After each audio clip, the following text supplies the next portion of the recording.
Cheese fondue.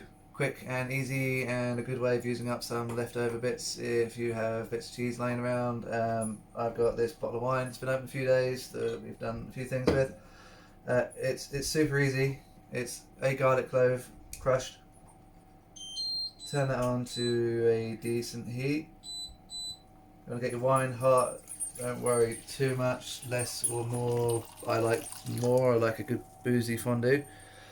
And then in terms of grated cheese, just chuck anything in that's kind of firm. Like we use Emmental, we use a bit of Gruyere or Abondance here. These are like mountain cheeses. But if you're at home and you've just got like grated pizza cheese, you can use mozzarella, you can use cheddar, you can use pretty much anything you want. Just get some warmth into the wine at the bottom. Got an induction here, so that's pretty quick. You can see the bubbles start forming almost instantly.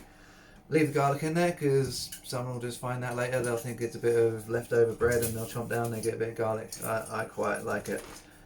As soon as that starts to warm, see how quickly the steam comes up. I'm actually a big fan of induction because it is this quick. That point's starting to sizzle already, so I'll wind it down a little bit.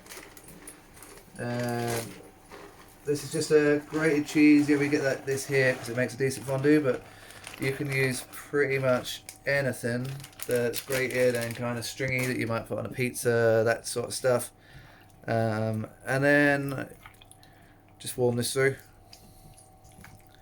Stir it off a little bit. Watch it melt. It's cheese. It's going to go stringy. It's got a lot of wine in there. It's going to be boozy. And it's got a bit of garlic, which can give it a little bit of kick. And just keep that on until that melts and goes stringy. It's going to take a few minutes. Chop up some bread, sit down at a table, open a glass of bottle of wine, and just go nuts, fill yourself up.